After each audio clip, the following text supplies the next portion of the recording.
Hello students. तो हम क्षितिज गद्य खंड का पाठ लखनवी अंदाज पढ़ रहे थे, जिसमें लेखक तब से उन लखनऊ के नवाब को कनखियों से देख रहे थे। और जो लखनऊ के नवाब थे, जैसे कि हमने पहले ही जिक्र किया कि वो कुछ हटकर कार्य करने में, अपने आप को दुनियादारी से अलग दिखाने में, अपनी शान शौकत दिखाने का कोई मौका नहीं छोड़ते। अब यहाँ पर लेखक ट्रेन के डिब्बे में चढ़ गए। नवाब साहब को बड़ा असंतोष या विघ्न उनको लगा। उन्होंने पहले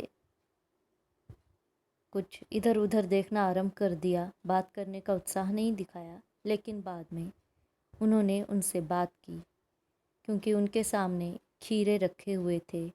शायद पहले उन्हें लगा कि ये अपदार्थ या तुच्छ वस्तु है और नवाब इसको खाएं, ऐसा नहीं। तो तब से वो खीरे को छीलकर, काट कर, नमक मिर्च बुरक कर और फिर उसको सूंघ कर खिड़की से बाहर फेंक देते हैं। बड़ा हैरान होता है लेखक कि अभी तक तो उनके मुंह में पानी भी आ रहा था जब तक वो काट रहे थे, हैं वो घूंट भी उन्होंने अंदर भरा। उनके हाव भाव देखकर कि उन्हें आनंद की अनुभूति हो रही है, ऐसा लग रहा था।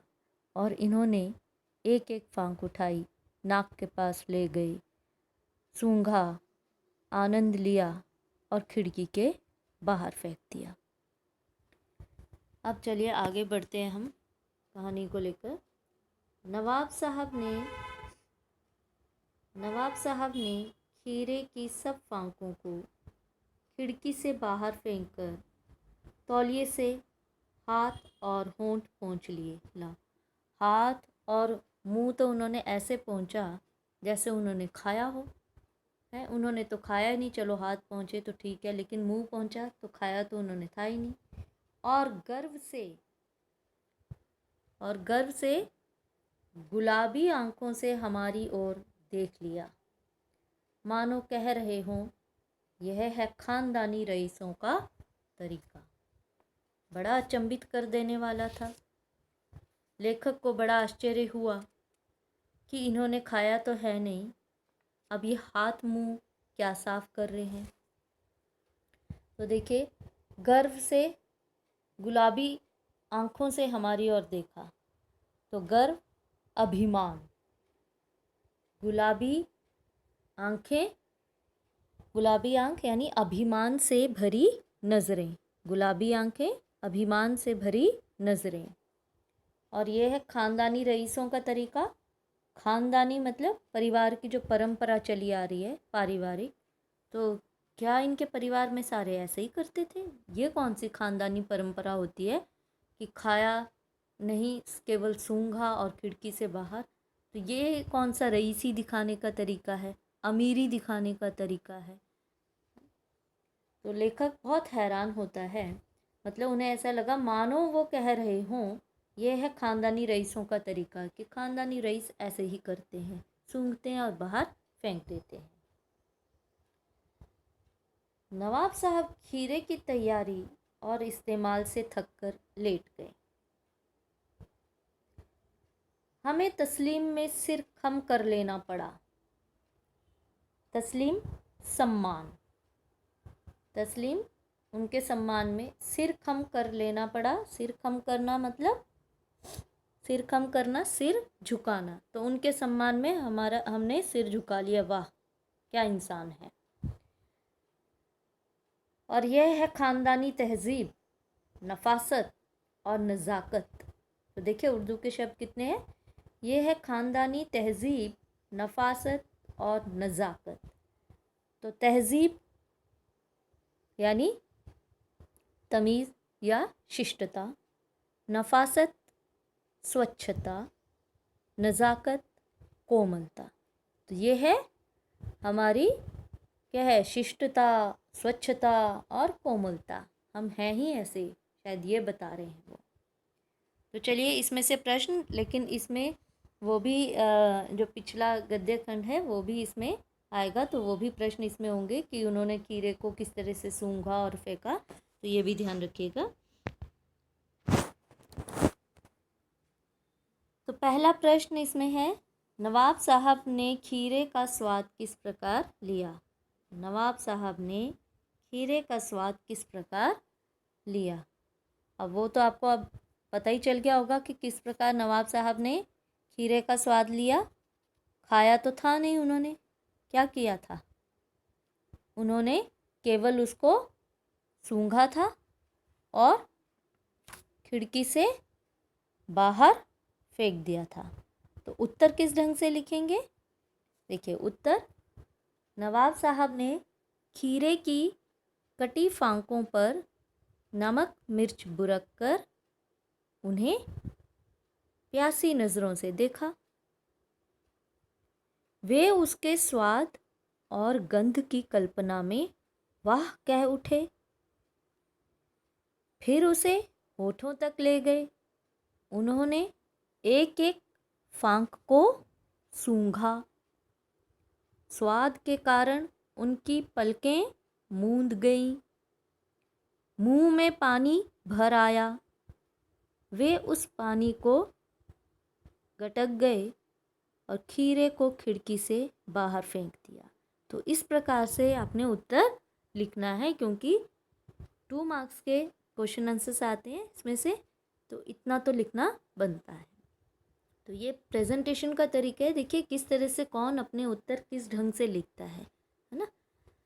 दूसरा प्रश्न है, नवाब साहब ने खीरे को, ये ज़रा शब्द गलत हो गया, खीरे को सूंघ कर बाहर क्यों फेंक दिया। तो नवाब साहब ने खीरे को सूंघ कर बाहर क्यों फेंक दिया। तो उत्तर है, नवाब साहब अपनी नवाबी शान, ख़ानदानी तहज़ीब, लखनवी नफासत और नज़ाकत दिखाना चाहते थे। क्या दिखाना चाहते थे, अपनी नवाबी शान व शौकत भी लिख सकते हैं, अपनी ख़ानदानी तहज़ीब या तमीज़ कह सकते हैं, शिष्टता भी लिख सकते हैं आप इसकी जगह, ठीक है। तो नवाब साहब अपनी नवाबी शान, ख़ानदानी तहज़ीब, लखनवी नफासत और नज़ाकत दिखाना चाहते थे, इसलिए उन्होंने आम आदमियों की तरह खीरा खाया नहीं, बल्कि उसकी गंध और स्वाद से ही पेट भर लिया, और इसी से वे औरों से ऊंचे सिद्ध हो सकते थे। तीसरा प्रश्न, नवाब साहब किस कारण गर्व अनुभव कर रहे थे।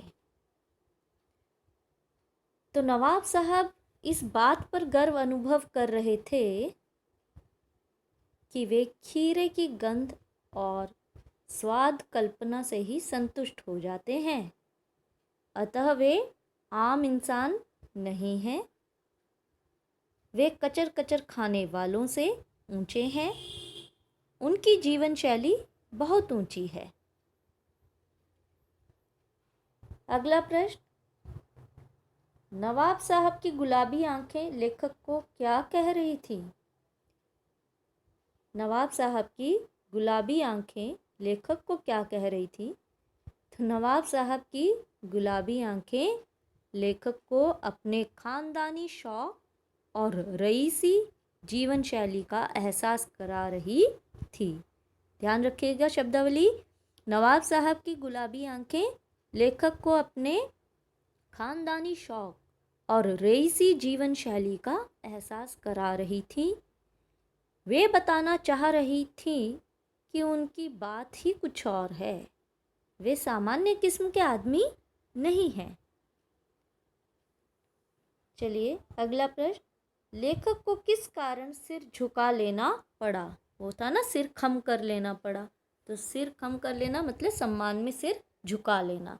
तो लेखक को किस कारण सिर झुका लेना पड़ा। लेखक को नवाब साहब के तौर तरीकों और उनके खान पान को देखकर सिर झुका लेना पड़ा। लेखक को नवाब साहब के तौर तरीकों और उनके खान पान को देखकर सिर झुका लेना पड़ा। उन्हें मानना पड़ा कि नवाब साहब इतने कोमल, सभ्य, शिष्ट, ऊंचे और सूक्ष्म जीव हैं कि वे वस्तुओं की गंध से ही पेट भर लेते हैं। वस्तुओं की गंध प्लस सुगंध से ही पेट भर लेते हैं। अगला प्रश्न, इसमें किस पर क्या व्यंग्य है? इस गद्य में किस पर क्या व्यंग्य किया गया है? तो इस गद्यांश में लखनऊ के नवाबों की बनावटी जीवन शैली पर व्यंग्य है। पूरे पाठ में ही इस पर व्यंग्य है। तो इस गद्यांश में लखनऊ के नवाबों की बनावटी जीवन शैली पर व्यंग्य है। वे अपनी नज़ाकत और नफासत दिखाने के लिए पूरे नाज नखरे दिखाते हैं। अपनी शान दिखाने के लिए और स्वयं को औरों से विशेष दिखाने के लिए खाद्य पदार्थों की सुगंध से पेट भर लेते हैं। यह सब उनका दिखावा भर है। तो ये थे हमारे, देखिए कितने सारे प्रश्न उत्तर हमारे एक एक गद्य में से बन जाते हैं। तो इन प्रश्न उत्तर को आपने ध्यान से पढ़ना है, सुनना है और ध्यान देना तो पड़ेगा ही। 10th क्लास है आखिरकार, ठीक है। और इसमें से कई देखिए और भी प्रश्न उत्तर बन जाते हैं जो अभी तक हमने पाठ पढ़ा। देखिए नवाब साहब लेखक के अनुसार नवाब साहब ने 2nd क्लास का टिकट क्यों खरीदा होगा? जो अभी तक हमने पढ़ा है उसको जस्ट रिवाइज कर लेते हैं फटाफट। 2-4 क्वेश्चंस और जो आ जाते हैं परीक्षा में। लेखक के अनुसार नवाब साहब ने 2nd क्लास का टिकट क्यों खरीदा? देखो तो उत्तर क्या होगा? लेखक के अनुसार नवाब साहब ने 2nd क्लास का टिकट इसलिए खरीदा होगा क्योंकि उन्हें विश्वास था कि उस डिब्बे में और कोई यात्री नहीं होगा, इसलिए वे अकेले ही सफ़र का आनंद लेंगे और बैठकर खीरा खाएंगे। अच्छा, ये क्वेश्चन इस तरह से भी आ सकता है कि लेखक ने 2nd क्लास का 2nd क्लास का टिकट क्यों खरीदा? तो लेखक के लिए ये उत्तर थोड़ी ना होगा। लेखक ने क्यों खरीदा था? ताकि वो एकांत में बैठकर अपनी नई कहानी के बारे में कुछ सोच सकें और खिड़की से बाहर वो प्राकृतिक दृश्यों को देख सकें, ठीक है। तो इसलिए, और साथ में भीड़ भाड़ से वो बच सकें, तो इसलिए लेखक ने खरीदा। यहाँ हमने प्रश्न पूछा लेखक के अनुसार नवाब साहब ने 2nd क्लास का टिकट क्यों खरीदा? तो जो पहला उत्तर मैंने बताया वो। अच्छा, लेखक ने खीरे की फांकों के कारण नवाब साहब के जबड़ों को स्फुरित होते देखकर क्या सोचा? लेखक ने खीरे की फांकों के कारण नवाब साहब के जबड़ों को स्फुरित होते देखकर क्या सोचा? देखिए तो इसका उत्तर इस तरह से लिखेंगे कि लेखक ने खीरे की फांकों के कारण नवाब साहब के जबड़ों को स्फुरित होते देखा तो सोचा कि वाह, ये खीरे पर नमक मिर्च बुरकते वक्त इसके स्वाद की भी पूरी कल्पना कर रहे हैं। देखिए, क्या आप नवाब साहब को लेखक की तुलना में अधिक शिष्ट और सामाजिक प्रकृति का व्यक्ति मानते हैं? अपने विचार प्रकट कीजिए। इस तरह के भी प्रश्न कई बार आ जाते हैं, तो इसमें अपने स्वतंत्र विचार होते हैं, लिखने होते हैं। अच्छा, नवाब साहब खीरा खाने के अपने ढंग के माध्यम से क्या दिखाना चाहते थे?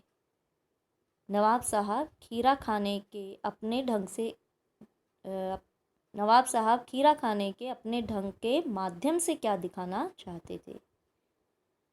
तो नवाब साहब खीरा खाने का नया ढंग अपनाकर यह दिखाना चाहते थे कि वे वास्तव में नवाब हैं, इसलिए वे आम लोगों से ऊंचे हैं।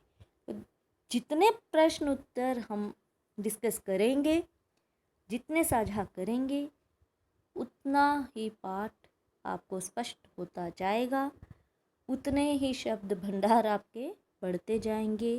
तो ध्यान से सुने, रोज़ क्लास अपनी लगाएं, सुने और पढ़ें, ठीक है। फिर मिलेंगे अगले वीडियो के साथ। Till then bye and thank you.